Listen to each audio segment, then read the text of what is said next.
Hi everyone, আসসালামু আলাইকুম। সবাই কেমন আছেন? আলহামদুলিল্লাহ, আল্লাহর অশেষ রহমতে আমরা সবাই ভালো আছি। তো দুই একদিন আগের এবং আজকের সব মিলিয়ে টুকিটাকি একটু শ্যুট করা ভিডিও আপনাদের সাথে টোটাল একটা ব্লগ আকারে শেয়ার করতে চলে এসেছি।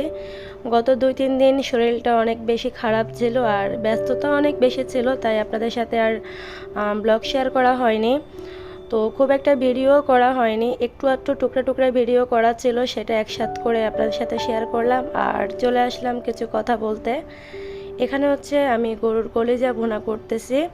তো আমি সবার আগে হচ্ছে একটু পেঁয়াজ কুচি, এরপরে হচ্ছে একটু পেঁয়াজ বাটা, আদা বাটা, রসুন বাটা দিয়ে দিচ্ছি আর হচ্ছে জিরা বাটাও দিয়ে দিব। আমি টোটাল রান্নাটা হচ্ছে বাটা মশলাই করব। জিরাটা হচ্ছে আমি বাটাই দিচ্ছি, এখানে জিরা এবং ধনিয়া একসাথে বাটা আছে।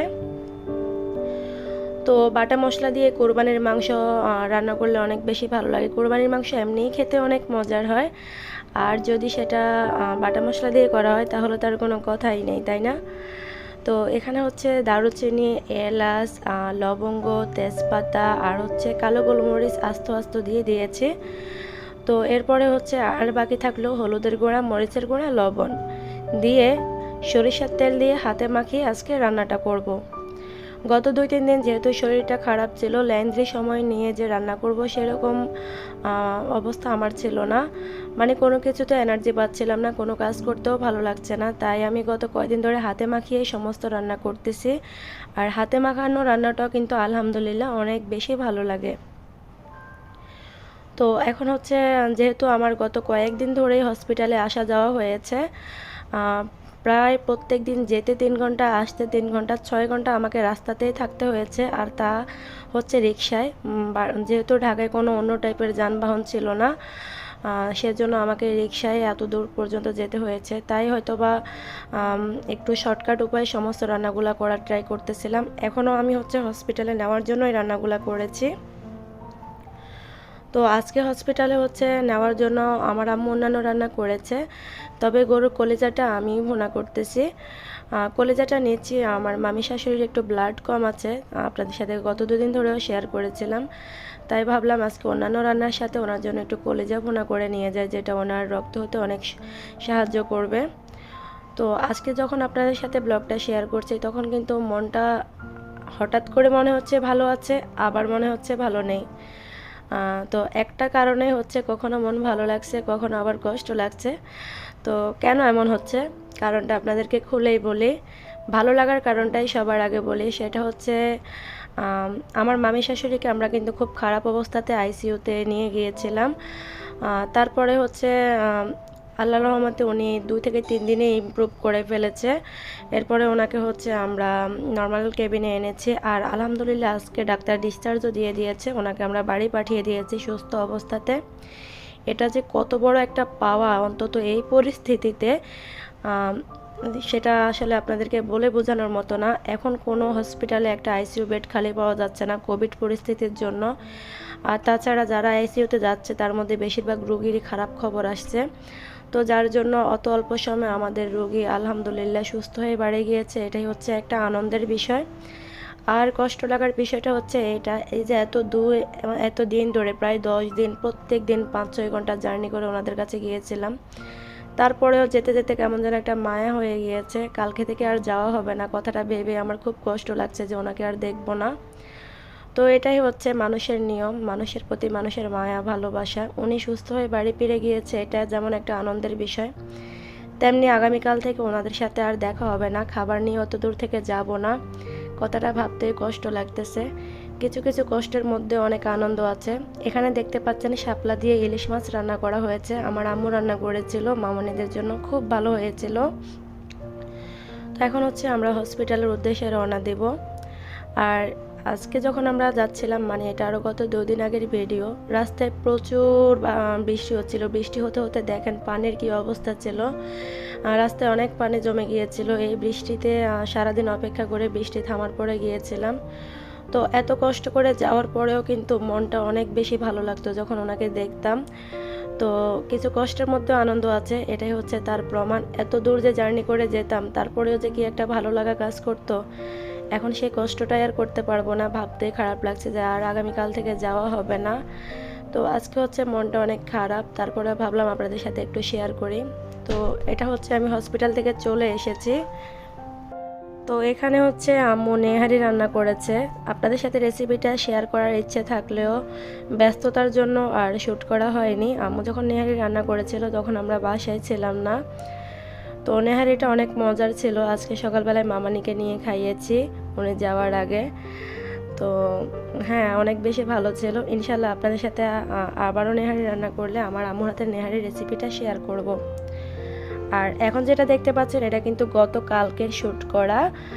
মামানি হচ্ছে হসপিটালে মাছ মাংস এগুলো যখন দৈনিক দৈনিক নিচ্ছিলাম উনি অনেক বোর হয়ে গিয়েছে, যেহেতু উনি আইসিইউ থেকে বের হয়েছে, অনেক মেডিসিন ওনার শরীরে যাচ্ছে, তাছাড়া উনিও অসুস্থ। তো ওনার কাছে হচ্ছে এগুলো আর খেতে ভালো লাগছিল না। আমরা যদিও ব্লাড নেই, অসুস্থ বলে জোর করেই খাওয়াচ্ছিলাম। তো উনি বলেছে উনি একটু লাউ শাক খেতে চায়, ওটা নাকি ওনার কাছে মানে খেতে মন চাচ্ছে। তো আমি হচ্ছে গতকালকে সকালবেলায় ঘুম থেকে উঠে বাজারে গিয়ে ওনার জন্য লাউ শাক এনেছি, আরও এনেছি কয়েক রকমের ছোট মাছ। তো ওই যে ওইদিকে দেখতে পাচ্ছেন প্রথম যেটা ঢেলেছি সেটা ছিল বাতাসি মাছ, আর এনেছি মলা মাছ, যদিও এটাকে আমাদের আঞ্চলিক ভাষায় কাঁচকি মাছই বলে। তো গ্রাম অঞ্চলে কিন্তু সামুদ্রিক যে কাঁচকি মাছটা এই যে এটা কিন্তু খুব একটা বেশি পাওয়া যায় না। যেটাকে ঢাকা শহরে মলা মাছ বলে সেটাকে কিন্তু আমাদের গ্রামের মানুষ কাঁচকি মাছ বলেই চেনে, অথচ ওটা হচ্ছে মলা মাছ আর এটাই হচ্ছে কাঁচকি মাছ। তো আমি হচ্ছে 3 রকমের মাছই এনেছি। আজকে হচ্ছে মলা মাছ আর বাতাসি মাছটাকে রান্না করব না, কারণ আমাদেরকে খুব তাড়াতাড়ি হসপিটালে রওনা দিতে হবে, যেতে যেতে প্রায় 3 ঘন্টা লাগবে। সেজন্য হচ্ছে যে কাঁচকি মাছ যেগুলো সেটা কিন্তু কেটে এত একটা রান্না কাটা বাছার অত একটা ঝামেলা নেই, তাই আমি জাস্ট বেছে রান্না করে নিয়েছি। আর এখন সব কিছু গুছিয়ে আমরা হসপিটালে রওনা দিচ্ছি। আপনাদেরকে বর্তমান বাংলাদেশের লকডাউনের অবস্থা দেখাচ্ছি। এটা হচ্ছে আমাদের দেশের লকডাউন। তো এই পরিমাণ কঠোর লকডাউনেও আমাদেরকে কিন্তু জ্যাম ঠেলে ঠেলে ওই দিকে যেতে হয়েছে। আমরা এতদিন পর্যন্ত ধানমন্ডি জিগাতলা আসা যাওয়া করেছি, Jigatola bus stand, Japan Bangladesh friendship হসপিটালে। আর আমার বাসা হচ্ছে টোটালি গুলশান থেকে গুলশান নতুন বাজার এই এরিয়াতে। তো এখান থেকে হচ্ছে আমাকে ঠিক ওই মাথায় যেতে হয়েছে, আর ঠিক এইভাবে জ্যাম ঠেলে ঠেলে রিক্সায় করে। এটাই হচ্ছে আমাদের লকডাউনের চিত্র। তো ভাবলাম আপনাদের সাথে একটু শেয়ার করি। আর এটা হচ্ছে আজকের একটু ভিডিও ক্লিপস।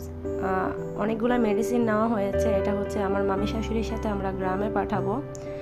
তো আমাদের চাঁদপুরে কিন্তু কোভিড-19-এর পরিস্থিতি ভীষণ খারাপ। প্রায় ঘরে ঘরে এখন হচ্ছে কোভিড ছড়িয়ে পড়েছে, আর সবার খুবই অবস্থা খারাপ, সবারই জ্বর। তবে কোনো রকম পাওয়া যাচ্ছে না, কোনো ফার্মেসিতে হচ্ছে নাপা নেই, নাপা পাওয়া যাচ্ছে না, নাপা সংকটে ভুগছে সবাই। 10 টাকার এক পাতা নাপাকে 50 টাকা 100 টাকা দিয়েও পাওয়া যাচ্ছে না। তো গতকাল রাতে সেটা আমি আমার মামা শ্বশুরের কাছে যখন শুনেছিলাম, আজকে সকালবেলায় যাওয়ার সময় অনেকগুলো নাপা কিনে দিয়েছি আমার মামি শাশুড়ির কাছে। তো হচ্ছে তার সাথে একটু বাচ্চাদের জন্য দিয়েছি। আর এগুলো কিন্তু ঢাকাতেও এখন সংকট আছে, ঢাকাতেও পাওয়া যাচ্ছে না। তবে আমি যার কাছ থেকে নিয়েছি ওই ভাইয়া হচ্ছে আমাদের পরিচিত, তো ওনার কাছ থেকে অনেকগুলো মেডিসিন নিয়ে পাঠাচ্ছি। ওনাদেরকে বলেছি যে আশেপাশের বাড়ি থেকেও সংকটে ভুগলে দিতে, ওনাদের লাগলে আমরা আবারও দেব। তো কোথাও যদি ওষুধ না পাওয়া যায় অন্তত সেটা আমি অ্যারেঞ্জ করতে পারবো, যেহেতু কতটুকু পরিস্থিতি আছে আমার মেডিসিন কোম্পানি এবং ফার্মেসিস্টদের সাথে। এখন হচ্ছে বিদায় বেলা, আমরা হসপিটাল থেকে ডিসচার্জ নিয়েছি, আর আমাদের পেশেন্টকে এখন অ্যাম্বুলেন্সে উঠিয়ে দিচ্ছি। ওনারা এখন দেশের উদ্দেশ্যে ইনশাল্লাহ রওনা দেবে সুস্থ শরীরে। ওনাকে এভাবে সুস্থ শরীরে হেঁটে যাচ্ছে দেখে অনেক আনন্দ লাগছিল, আর চলে যাচ্ছে তাই মায়াও লাগছিল যে অনেক দিনের দেখা সাক্ষাৎ হয়েছে আর দেখা হবে না। তবে এটাই হচ্ছে সবথেকে সৌভাগ্যের বিষয়, উনি ওনার 3টা সন্তানের বুকে সুস্থ শরীরে ফিরে যেতে পারছে। এসেছিল শুয়ে যাচ্ছে বসে দেখেই অনেক ভালো লাগছে। আলহামদুলিল্লাহ, সমস্ত কষ্টের সার্থকতা হয়তো বা এখানেই। তো বিদায় বেলায় আসলে কি বলবো, খুবই খারাপ লাগছিল তখন। তো বিদায় তো দিতেই হবে, কিছু করার নেই। ওনারা এখন চলে যাচ্ছে, ওনাদেরকে পাঠিয়ে দিয়ে আজকে শেষবারের মতো হয়তো বা এখান থেকে আমরা বাসার উদ্দেশ্যে যাব। কোনো দিন রাতে 10টা 11টা 12টায় গিয়েও বাসায় পৌঁছেছি, আর আজকে সকালবেলায় ওনাদেরকে বিদায় দিলাম। তো এই তো অ্যাম্বুলেন্স কিন্তু ছেড়ে দিয়েছে, ওনারা চলে গেলে আমরা হচ্ছে রিক্সায় উঠে যাব। আর 5বার রিক্সা চেঞ্জ করে করে বাসায় গিয়ে পৌঁছাবো ইনশাআল্লাহ। তো ঠিক আছে, সবাই ভালো থাকেন। নতুন আরও একটি ব্লগে সবার সাথে দেখা হবে। আজকে এই পর্যন্তই। আল্লাহ হাফেজ।